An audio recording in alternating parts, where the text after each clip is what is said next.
그러면서 생각나는 거는 참 계속적으로 비가 오지 않았습니까? 그리고 또 가끔 이렇게 날씨도 맑고 그랬는데 많은 것들이 이렇게 점점 이렇게 변화되고 있다는 것들이 저한테 이렇게 새롭게 느껴졌습니다. 어찌 보면은 과학에서도 연력학 제2법칙이지 않습니까? 그 엔트로피 법칙이라고 해가지고 점점 더 혼란 지수가 점점 높아지는 거죠. 요즘 거울을 보면서 제가 제 눈가에 있는 이 주름이 점점 많아진다는 걸 보면서 왜 이렇게 짜글짜글한지 모르겠습니다. 점점 이렇게 혼돈 지수가 점점 높아지는 것 같아요. 이 육체가 점점 이렇게 나이가 드는 거죠. 이 세상의 모든 것들은 이렇게 변함이 되는 것 같습니다. 근데 변하지 않는 것은 바로 하나님의 말씀은 정말 변하지 않습니다. 그렇기 때문에 우리가 이 예배를 드릴 때 매주마다 예배를 드리지만 이 말씀으로 드려지는 이 예배, 나의 상태는 점점 엔트로피 법칙으로 인해서 우리가 혼돈 지수가 더 높아지고 더 늙어질 수 있지만은 그런 하나님의 말씀은 점점 우리 마음 가운데 좀 더 깊어지는 거죠.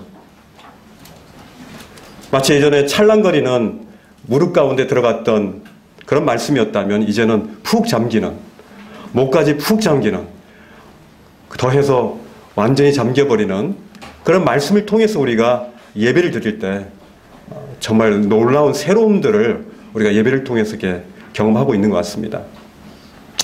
저는 요즘에 주님이 이렇게 이 복음에 대한 부분들을 부담을 많이 주셔요.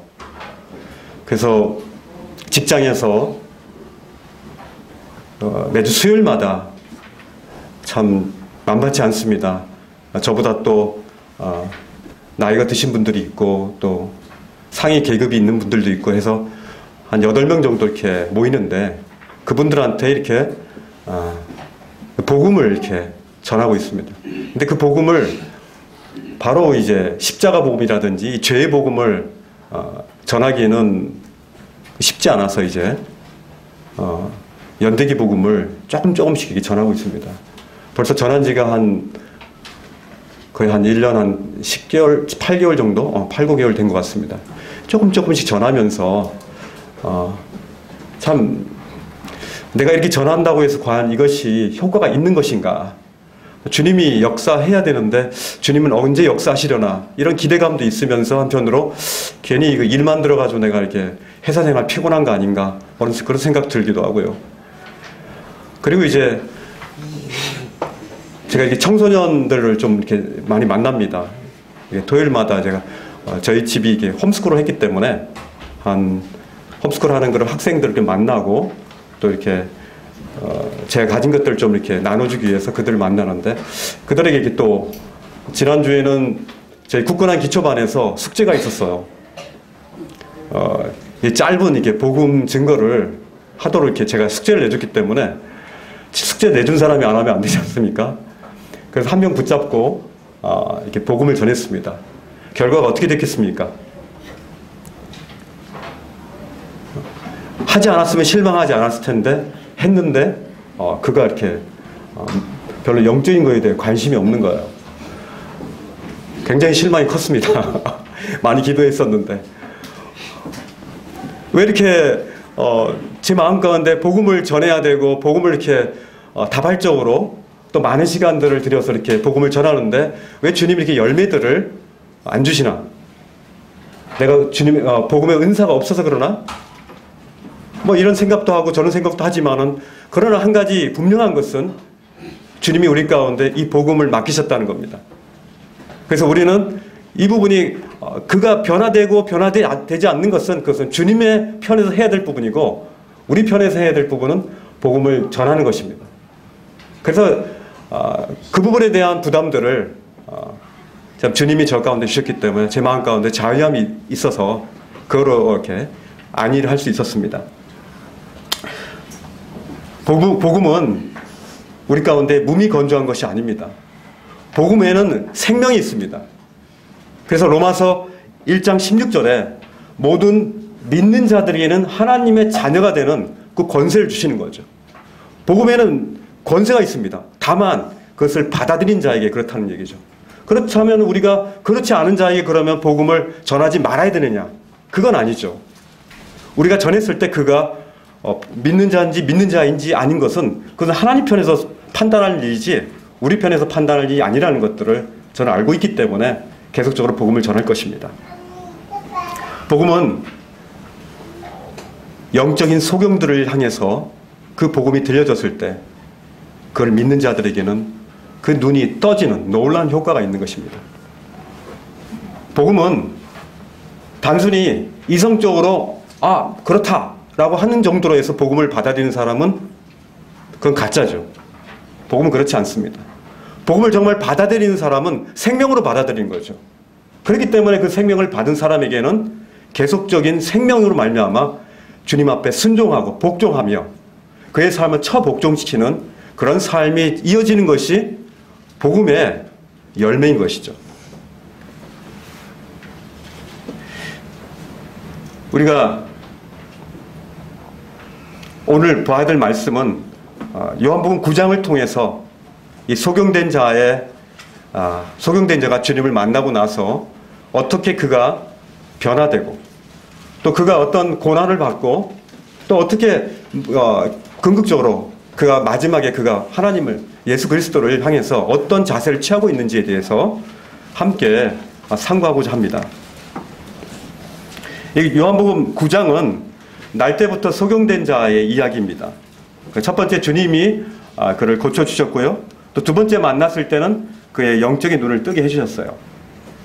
그때 그 사이에 이제 아주 적대적인 바리새인들이 아주 강력한 반대에 부딪혀가지고 오히려 이 영적인 어떤 해결을 받지 못한 영적으로는 이제 눈이 뜨이지 않은 상태에서 다만 육체적인 소경을 그냥 면한 상태에서 오히려 바리새인들을 향해서 예수님을 대변해주는 그런 역할들을 하는 모습들이 이곳 가운데 나타납니다. 요한복음 9장의 1절을 한번 보십시오. 예수께서 길을 가실 때에 날 때부터 맹인된 사람을 보셨다고 그랬습니다. 예수님이 길을 가시기 전에 그 8장의 그 배경을 한번 볼 필요가 있습니다. 이 8장에 보면은 바로 58절 위에 보십시오. 58절 위에 보면은 57절도 보십시오. 유대인들이 예수님께 이렇게 얘기합니다. 내가 아직 50세도 못 되었는데 아브라함을 보았느냐 이렇게 얘기하거든요. 그러면서 58절에 예수께서 이르시되 진실로 진실로 너에게 이르노니 아브라함이 나기 전부터 내가 있느니라 이렇게 하고요. 예수님이 아브라함이 있기 전부터 계셨다는 거예요. 이 말을 듣고 이 유대인들은 이 부분이 보통 일이 아니죠. 아브라함보다 먼저 났다.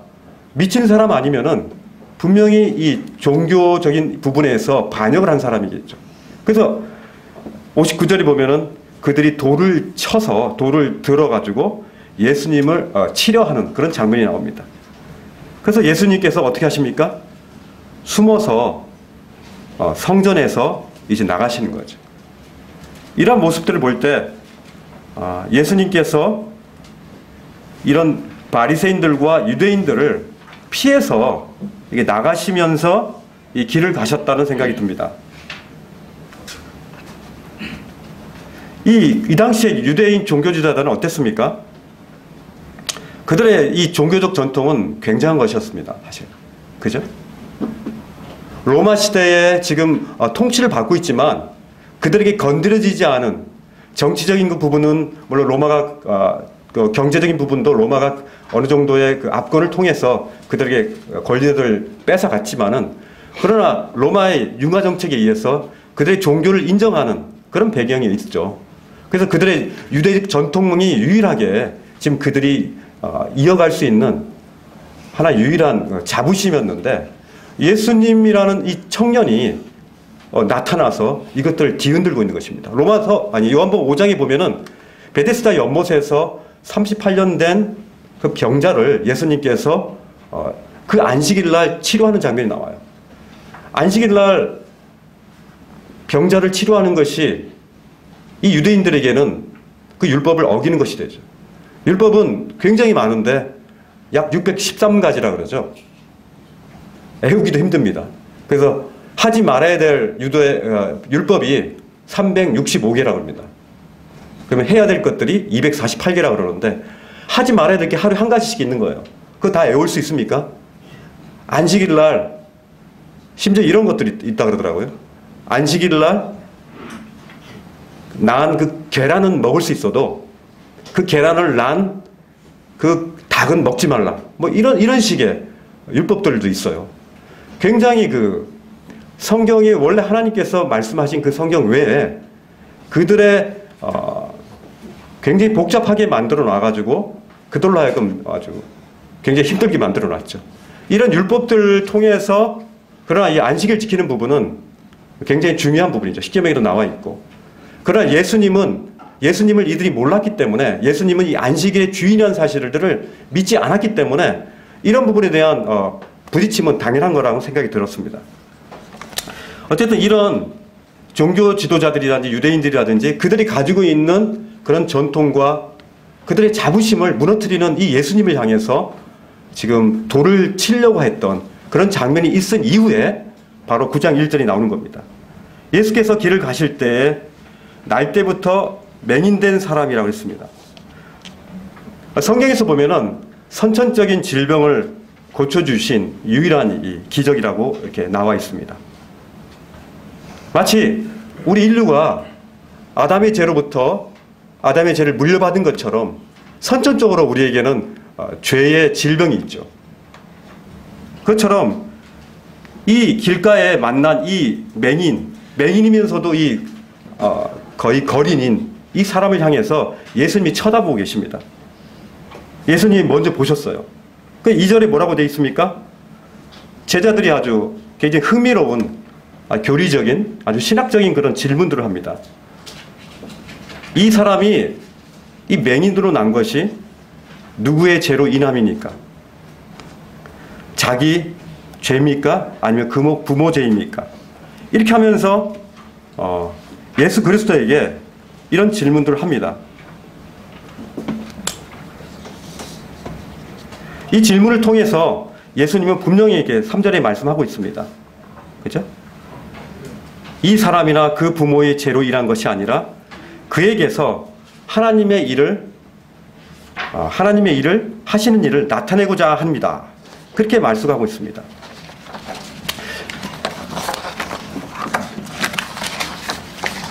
바로 이 사람을 통해서 어떤 율법으로 말미암아 이 사람의 죄가 있음으로 말미암아 된 것이 아니라 이 사람을 통해서 하나님의 영광을 받으시려고 하는 그런 부분이란 겁니다.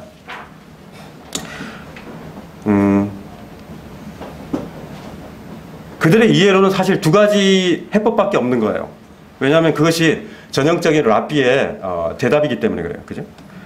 욥의 시대로 거슬러 올라가도 욥이 보면은 인간의 어떤 죄로 말미암아 그 병이 생겼고 그런 재앙이 왔다라고 개인의 죄악으로 인해서 연유했다는 그런 부분들이 욥기에부터 굉장히 많이 말씀하고 있습니다. 통념적인 것으로는 죄로 말미암아 우리 재앙과 우리의 죄들이 우리의 어떤 질병들이 왔다라고 이렇게 랍비들은 그렇게 얘기하고 있습니다. 근데 예수님은 그렇지 않은 거죠. 예수님은 그런 율법과 세상을 창조하신 분이기 때문에 그 부분에 대한 부분을 초월하신 거예요.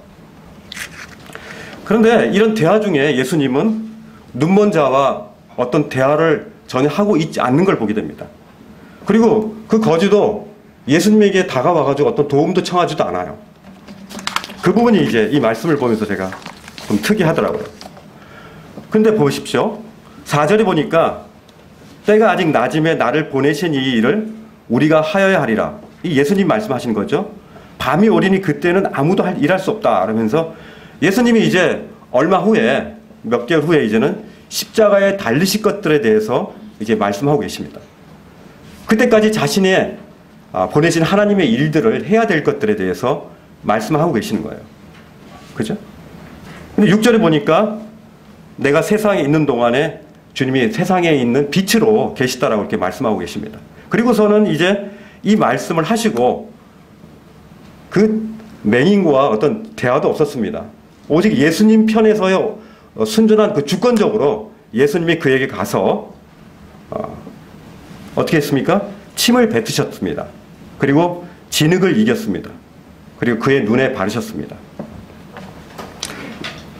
그리고 나서 어떻습니까? 그가 실로암 못에 가서 씻으라 하니까 실로암은 이에 가서 씻고 밝은 눈으로 왔다라 그랬습니다. 그죠? 여기서 보면은 7절에 실로암이 무슨 뜻이라고요, 여기에? 보냄을 받았다라는 뜻이 있죠.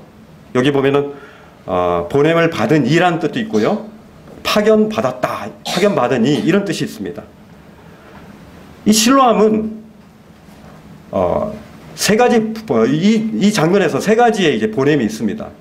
먼저 예수님이 이 맹인된 이 사람에게 진흙을 바르시고 실로암 연못에 가서 그를 이렇게 보냈습니다. 그리고 그뿐만 아니라 또 13절에 보십시오. 13절에 보면은 이 사람이 실로암 연못에서 치료를 받은 후 그 눈이 띄어진 이후에 13절에 보니까 다른 유대인들이 그 맹인이었던 사람을 데리고 바리새인들에게 데려갔습니다. 또 보내진 거죠. 그죠? 또 그뿐만 아니라 이 실로암이라는 의미가 참 예수님이 33절에 이렇게 보니까 이 부분이 있더라고요. 33절에 보니까 이 사람이 이 눈을 뜬 이 소경이었던 이 사람이 예수님에 대해서 이렇게 얘기합니다. 이 사람이 하나님께로부터 오지 아니하였으면 아무 일도 할 수 없었으리라. 이러면서 예수님께서 바로 하나님께로부터 말미암아 보내심을 받은 자라는 그런 것들을 통해서 이제 실로암이라는 의미들이 이렇게 여러 가지로 말씀할 수 있습니다. 이 말씀을 통해서 참 우리가 좀 더 확대한다면 우리도 이 실로암이란 뜻을 우리 가운데 적용할 수 있을 것입니다. 여러분들도 바로 주님으로 말미암아 보내심을 받은 자입니다. 여러분도 실로암입니다. 그죠? 주님이 우리들을 보내셨죠. 요한복음 17장 18절에 보면은 아버지께서 나를 보내신 것 같이 나도 저희를 세상에 보낸다고 했습니다. 예수님의 제자들을 이 세상에 보내신 것 같이 우리도 여전히 보내고 있습니다. 우리 교회가 실로암의 연못이 됐으면 좋겠습니다.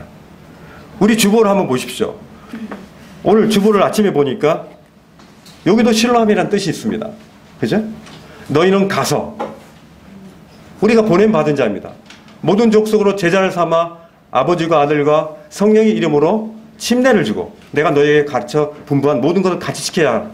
이 말씀을 통해서 바로 우리가 이 교회가 실로암의 역할들을 해야 된다는 것들을 이 말씀 통해서 말씀하시는 것들을 알 수가 있습니다.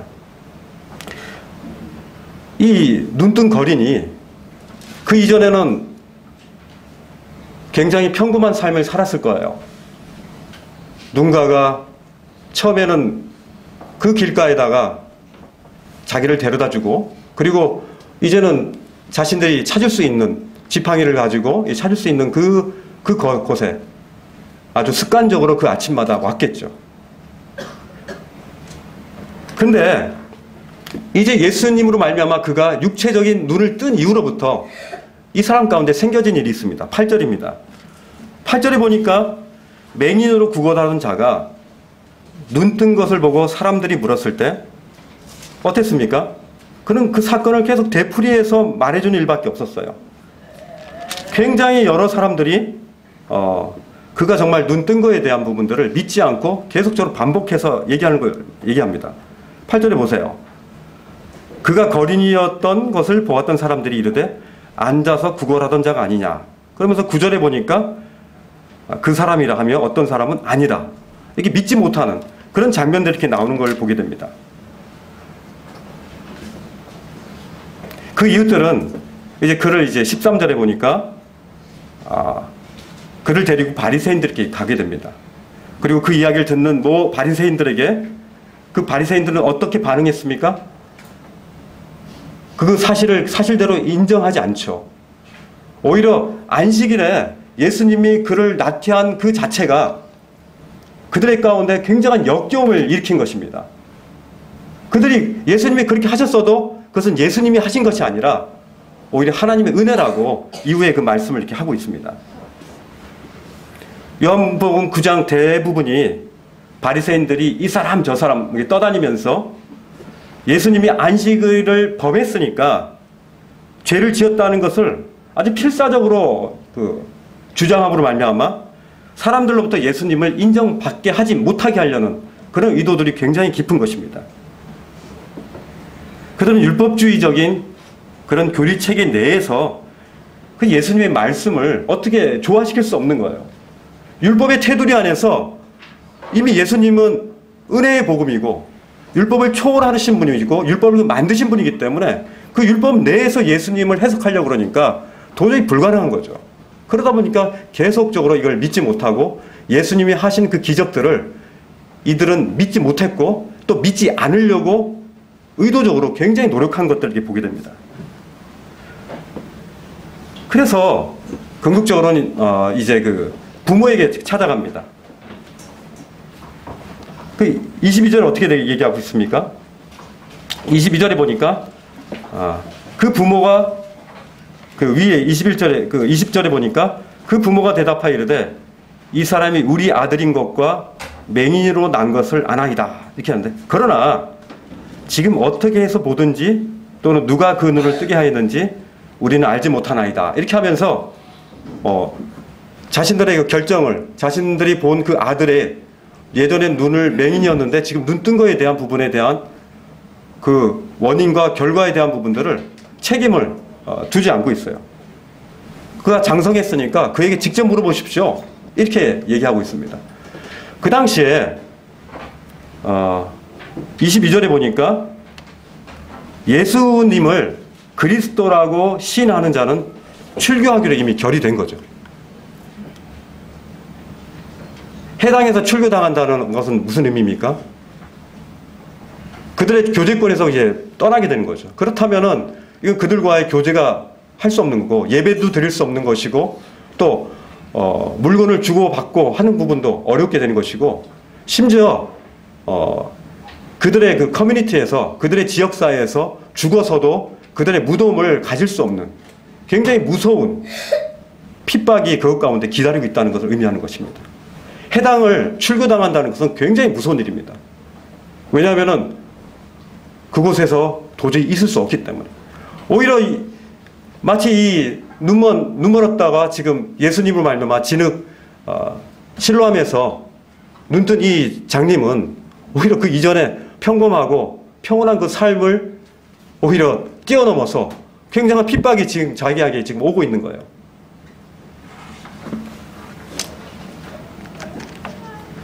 자, 25절을 한번 보십시오. 바리새인들이 계속적으로 이 유대인들이 이 소경에게 계속적으로 묻습니다.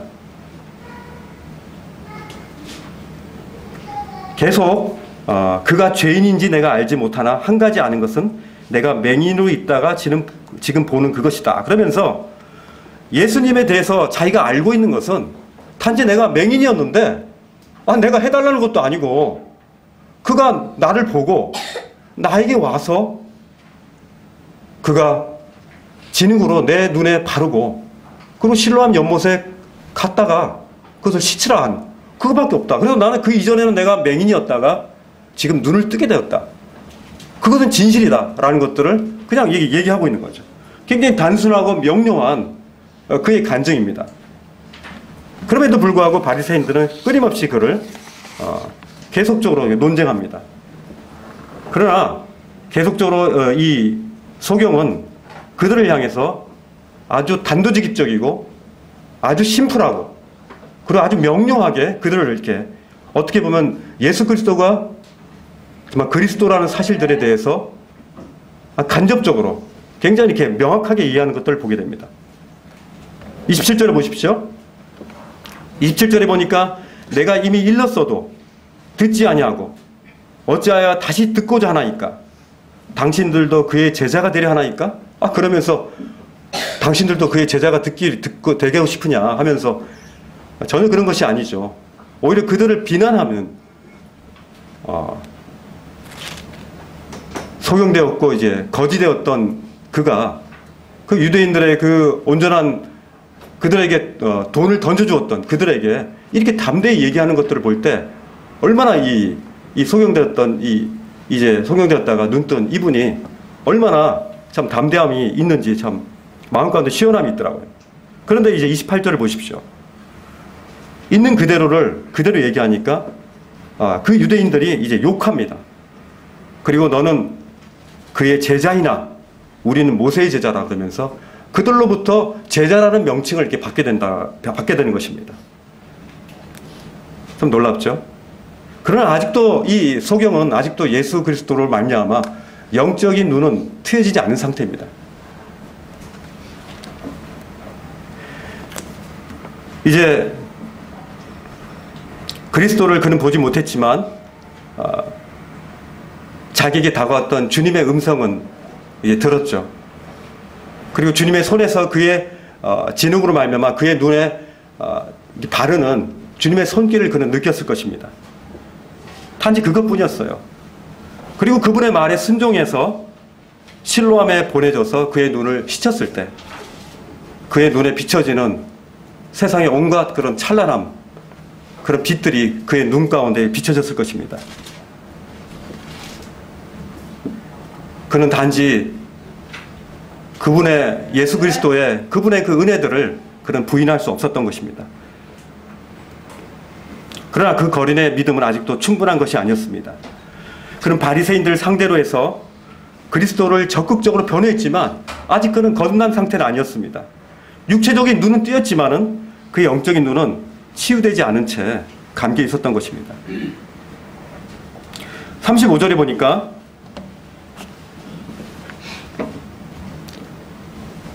그 35절 이전에 34절 보십시오. 그들이 대답하여 이르되 내가 온전한 죄 가운데 나서 우리를 가르치느냐 하고 이에 쫓아내어 보내니라 했습니다. 드디어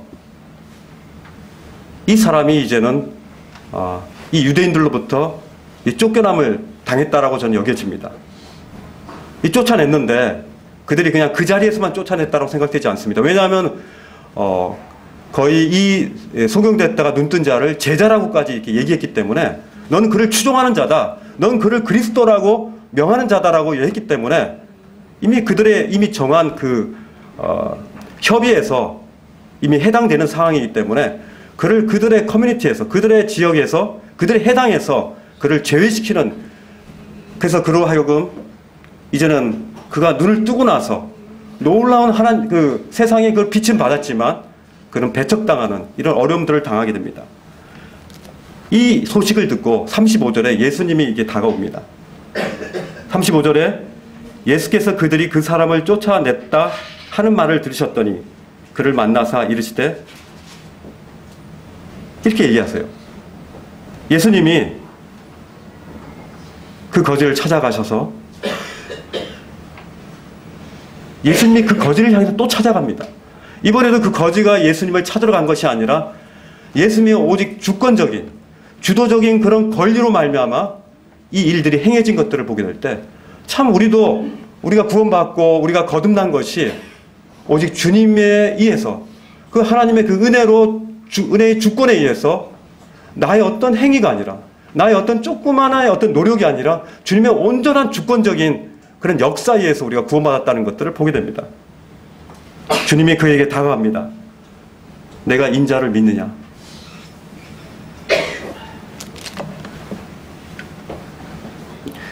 주님이 그에게 아마 얘기했을 때 그가 아마 예수님을 아마 처음 봤을 거예요. 그죠? 그렇지만 그가 기억하는 것은 주님의 그 음성이겠죠. 실로암에 가서 시치러 왔던 그 음성을 그는 아마 기억했을 것입니다. 하나님이시지만은 이 땅 가운데 사람의 아들로 태어난 그 인자의 그 모습, 그 인자를 믿느냐 얘기했을 때 그는 아마 지금 이야기하는 이 예수님의 말을 누구라 얘기해도 그를 믿었을 거예요. 이미 그의 마음문은 자기를 눈뜨게 할 뿐만 아니라 자신의 영적인 그 소경의 삶을 트이게 하는 그 부분에 대한 부분들도 이미 열려 있었다고 생각이 됩니다. 누가복음 19장 10절에 이렇게 말씀이 있습니다. 인자에 온 것은 잃어버린 자를 찾아 구원하려 함이니라. 주님은 주님의 주권에 의해서 잃어버린 자를 주님이 직접 찾으신다는 겁니다. 구원은 하나님 편에서의 전적인 역사이지 인간의 어떤 구상에 의해서, 인간의 어떤 노력에 의해서 이런 어떤 결과가 나올 수 없다는 겁니다. 이 소경이 스스로 시력을 회복할 수 없었던 것처럼 영적인 눈도 주님의 그 전적인 은혜에 의해서 행해졌던 것입니다. 내가 인자를 믿느냐? 그의 마음은 완전히 열려있던 것입니다. 하나님이시지만 사람의 몸으로 온 그분을 그 마음속에 그는 믿고자 했습니다. 36절에 보십시오. 예수께서 이르시되 내가 그를 보았거니와 지금 너와 말하는 자가 그이니라. 이미 회당에서 쫓겨난 그는 너무나 가난해 있었습니다. 그 이전에도 가난이 있었지만은 이제는 영적인 가난함이 그 가운데 있었다는 생각이 듭니다. 너무나 강렬하게 원하고 있었어요. 누구를 소개한다고 해도 아마 그를 선택했을 것이라고 생각이 듭니다. 이미 36절을 통해서 너와 말하는 그인이다 할 때 이미 그는 38절에 보십시오. 주여 내가 믿나이다 하고 주님께 이렇게 절하는 모습이 나옵니다. 그와 대조적으로 바리새인들은 모든 것을 거의 다 교리적으로 다 알고 있죠. 아마 그 613개의 율법을 딸딸딸딸 외우실 겁니다. 유대인들 얼마나 머리 좋습니까? 그 유대인들이 거의 뭐 전 세계 1,400만 명이지만 그들의 거의 노벨상이 거의 뭐 25% 아닙니까? 모든 석유나 식량이나 금융이나 모든 것들이 다 유대인들이 다 잡고 있지 않습니까? 머리가 기가 막힌 사람들입니다. 그들은 결코 세상의 지혜에 있어서 그들은 결코 빠지지 않는 사람들이에요. 교리적으로 굉장히 아주 자세히 깊게 그들은 알고 있었습니다. 그러나 그들은 예수님을 고의적으로 불신하는 그런 모습으로 그들은 눈멀어 있었다는 것입니다. 그 거린들과 그 유대인들과의 대조가 너무나 이렇게 되고 있습니다. 그들의 마음은 열리지 않았어요. 37절의 말씀처럼 주여 내가 믿나이다라고 하면서 그 육체적인 눈이 뜨여진 그 소경되었던 자가 주님께 이렇게 이해합니다. 그는 예수님을 믿을 때 어떤 증거도 요구하지 않았고요. 주님께서 육체적인 그런 시력뿐만 아니라 영적인 시력도 그에게 내려주신 것들을 기대한 것입니다. 그가 바로 예수님이 말씀하셨을 때 믿음으로 그것들을 취한 것입니다. 이 굉장히 가련하고 이 눈먼 이 거지는 평생도록 아무것도 보지 못했지만 이제 분명하게 하나님의 아들을 이제 그의 바로 앞에서 바로 볼 수 있는 이 놀라운 영광스러운 이 기회를 가지게 된 것입니다. 이런 놀라운 영적인 시력은 오직 하나님께로부터 오는 선물인 것들을 그는 알고 믿었던 것입니다. 그 눈먼 거지가 이제 눈 멀었다가 이제 눈 뜨인 그 거지는 우리 주님을 만난 후에 굉장히 담대해졌습니다. 그죠? 우리 주님을 만난 이후에 담대한 사람들이 누가 있습니까? 제가 이 말씀을 준비하면서 어떻게 생각났던 사람은 바로 앞쪽에 우물가의 여인이 아니겠습니까? 우물가의 여인이 어떻습니까? 남편인 다섯인 성적인 어떤 중독증이 있는 이런 걸린 여자이거나 아니면 세상이 그녀를 굉장히 더럽다고 욕을 받는 그런 여자였지 않습니까? 그 여인이 어떻게 했습니까? 예수님을 만났을 때 물동이를 버려두고 영원히 목마르지 아니하는 그 생수의 근원 대신 예수 그리스도를 만남으로 와서 그의 물동이를 버려두고 어땠습니까? 그가 소리쳤습니다. 보라! 이는 그리스도가 아니냐 하면서 내가 행한 모든 것을 내게 말한 사람을 보라! 사람들에게 이렇게 소개하고 있습니다. 보라라고 하면서. 그래서 요한복음 4장 28절에 이렇게 하나님의 복음의 증인으로서 즉각적으로 그가 하나님의 증인으로서의 삶을 사는 놀라운 광경들을 우리는 볼 수 있는 것입니다. 어떻게 보면은 세상에 버림받고 열등감 많은 그런 열등 인생들이지 않습니까, 우리들이? 우리 예수 그리스도를 주님으로 참 우리의 주인으로 영접하니까 오히려 세상을 향해서 우리가 꾸짖게 되고 세상에 대해서 우리가 복음으로 변화줄 수 있는 힘을 우리가 가지게 되는 것입니다. 그 복음을 전하는 우리 이 인생은 굉장히 인생 대역전이죠. 옛날에 그냥 자기 죄로 말미암아 그냥 쭈그리고 그냥 막 자기 죄 때문에 헤매이다가 양심 가책받다가 또 좀 무마시켰다가 양심 가책받다가 무마시켰다가 이랬던 죄인인데 이제는 우리가 죄인들을 향해서 그들에게 복음을 전할 수 있는 이런 놀라운 특권을 가진 참 이 자체가 인생의 가장 큰 대역전이지 않습니까?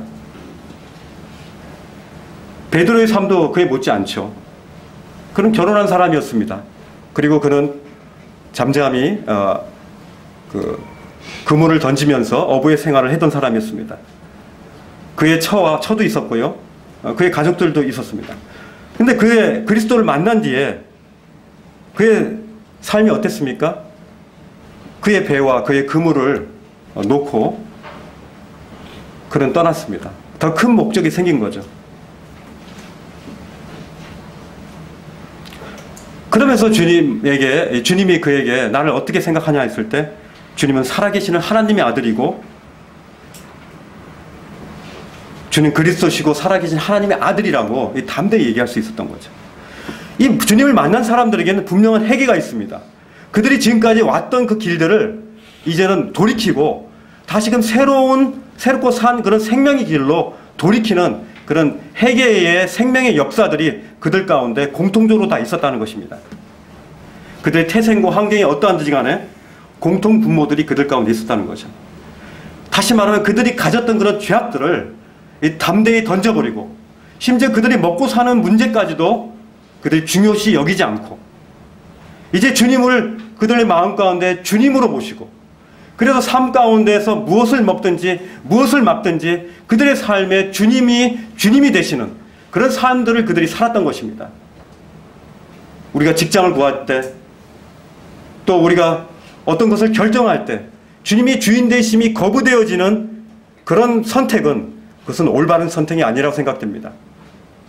주님이 주인 되심이 작아지고 축소되어지는 그런 주님의 주님 되심을 거부하고 주님의 주님 되심을 축소시키는 그런 선택을 우리 가운데 한다는 것은 우리 삶의 비극인 것입니다.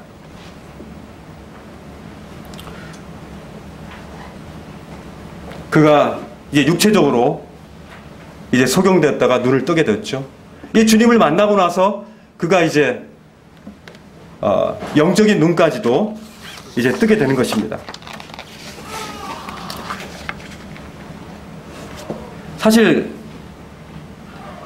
그 세상 공중권세 잡은 사단 마귀는 한 사람의 온전한 성도가 만들어지지 못하도록 지금도 굉장히 많은 전략을 구하고 많은 미팅을 하고 있을 거예요. 왜냐하면은 원래 하나님 만드신 그 창조주 우리 인간이 만들기 전에 이 천사들 만들었지 않습니까? 그 많은 천사들의 그 루시퍼와 그의 졸개들이 다 어디에 있습니까? 지금도 아마 이 자리에 그런 마귀들이 아마 있을 거예요. 그들은 끊임없이 우리 인생의 길을 가는 동안에 우리 마음밭에 가라지 씨들을 계속적으로 뿌릴 것입니다. 우리가 하나님의 말씀에 대해서 창념하지 않고 우리가 하나님의 그 고귀한 그런 것들보다도 세상의 것들에 대해서 더 관심을 가지더라고. 물질과 탐욕과 이런 보기 좋고 탐스러운 이런 것들을 통해서 사단 마귀는 무진장 노력해요. 마치 하와를 유혹했듯이 먹음직스럽고 탐욕스럽고 탐스러운 그런 것들을 통해서 우리를 유혹하기도 하고요. 어떤 때는 정말 우는 사자와 같이 우리를 겁주기도 하고 그래서 이쪽으로 막 몰아내고 저쪽으로 몰아내면서 이렇게 하면 너의 인생은 끝장이나 이렇게 하면 너 회사에서 왕따 당해 학교에서 왕따 당해 이렇게 우리를 겁을 주면서 굉장히 다양한 방법으로 그의 전략을 수시로 변화시키는 거죠. 정신 차려야 됩니다. 이 죄의 가라지들이 계속적으로 우리 가운데 계속 뿌리고 있다는 겁니다. 다만 우리가 우리의 삶을, 우리의 마음밭을 거룩하게 우리가 유지할 때 그 가라지 씨들을 우리가 받지 않을 수가 있는 거죠. 왜 이 사단이 이렇게 죄악된 씨들을 이렇게 많이 뿌리는지 아십니까? 왜 뿌린다고 생각하십니까? 그들의 세계를 더 넓히를 원해요. 그들은 더 많은 그런 믿지 않게 해서, 믿지 않는 자들은 더 많은 자들을 믿지 않게끔 해서 그들을 불못으로 데려가기 위한 것이고, 이 구원받은 성도들은 그들 자신의 개인적 신앙으로 그냥 머물게 하는 겁니다. 그들의 신앙이 다른 사람에게 전파되기를 사단 마귀는 정말 원하지 않아요. 그들 안에 있는 귀하신 그 주님의 그 놀라운 그 복음의 놀라운 능력들이 그 성도의 바깥으로 나가기를 전혀 원하지 않는 거예요. 그래서 자신의 삶에 굉장히 매이게 하는 거죠. 자신의 먹고 사는 것에 매이게 하고 자신의 삶의 가운데만으로도 지치고 힘든데 네가 무슨 복음을 전하냐 하면서 굉장히 우리의 삶들을 축소시키는 거죠. 그러다 보면 우리의 근육은 점점 약해지는 겁니다.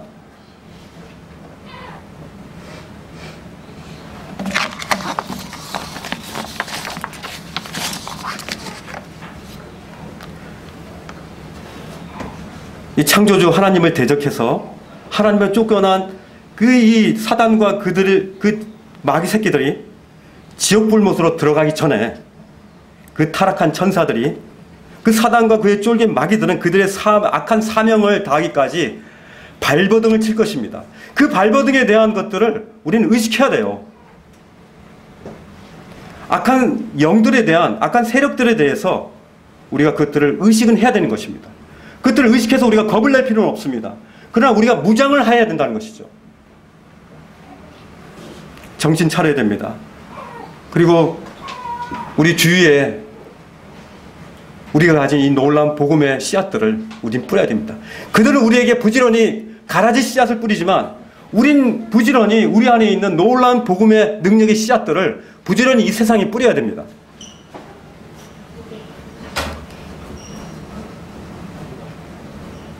사단의 권세에 쌓인 그 속용된 자들을 향해서 찾아가신 우리 예수님처럼 우리도 그들을 향해서 주님의 주권을 가지고 그 위임받은 그 주권을 가지고 우리도 그들에게 나가가야 된다는 것입니다. 우리 주님이 그 나면서부터 속용된 그 거린에게, 그 속용에게 다가간 것처럼 세상의 영적 속용들에게 우리는 다가가야 합니다. 그리고 하나님의 말씀의 진흙을 그들의 영혼에 붙여줘야 되지 않겠습니까? 그래서 그들로 하여금 다시 구원받은 그들이 또 다른 이들에게 갈 수 있도록, 또 다른 이들에게 또 보내줄 수 있도록, 이렇게 우리 영적 배가의 원리들을 우리 삶 가운데서 우리는 행해야 되지 않겠습니까? 아직도 우리 주변에 많은 영적 소경들, 그런 소경들을 실로함에 보내는 그런 역할들을 우리가 해야 되지 않겠습니까? 그리고 우리 자신이 실로함이라는 사실들을 우리는 잊지 않아야 되겠습니다. 자, 이제 요한복음 9장의 아름다운 이 놀라운 이 복음의 예수 그리스도와 이 소경된 이 사람과의 놀라운 이 만남의 아름다운 절정이 어디입니까? 38절에 보십시오.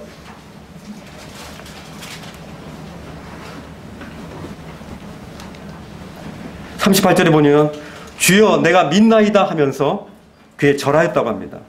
영어 성경이 보니까 그를 예배했다, 그를 경배했다라고 이렇게 나와 있습니다. 주님 앞에 이 무릎 꿇고 경배하는 이 사람의 이 놀라운 모습을 보십시오. 예수님을 향한 그 존경과 그 은혜를 표현하는 모습이 얼마나 아름답습니까? 이제 그는 다시 돌아갈 해당도 없고요. 그는 이미 그 지역사회 가운데서 쫓겨났습니다. 먹고 살기도 힘든 이 여정이 이제 그의 삶 가운데 이제 남아 있습니다. 그렇지만 이제 그의 영혼의 육체의 눈뿐만 아니라 그의 영혼의 눈을 뜨게 하신 우리 주님을 만나고 그를 경배하는 삶이 그 가운데 남아있기 때문에 그는 기꺼이 그 길을 담대하게 걸어갈 수 있을 것이라고 저는 믿습니다. 이 얼마나 아름다운 감사입니까? 그가 주님 앞에 엎드려 무릎 꿇고 절하고 그를 경배하는 모습이 얼마나 아름답습니까? 우리에게 새로운 생명을 주신 주님 앞에 이렇게 경배할 수 있는 것은 놀라운 특권인 것입니다. 축복입니다. 영원히 소경이었던 우리에게 영혼을 볼 수 있고 소망할 수 있는 거듭난 자로 우리에게 은혜 내려주시고 주님과 함께 연합하여서 이 인생의 여정을 간다는 것이 얼마나 축복된 삶입니까? 이런 영적인 시각을 회복한 사람의 결론은 바로 주님 앞에 경배하고 복종하고 경배하는 모습인 것입니다. 우리 교회가 또 우리 자신이 실로함이 됐으면 좋겠습니다. 그래서 주님의 보내심을 받고 우리 교회가 또 보내심을 보내는 이런 실로함의 이 연못에 이런 기적들이 이 대학로 교회 가운데 일어나기를 참으로 원하는 마음이 있습니다. 이를 위해서 기도하지 않겠습니까? 기도하겠습니다. 주님 감사합니다. 나면서 소경되었지만 그를 통해서 하나님의 일을 참 보이고 그를 통해서 하나님의 역사를 보이기 위함이라고 주님이 말씀하셨습니다. 그가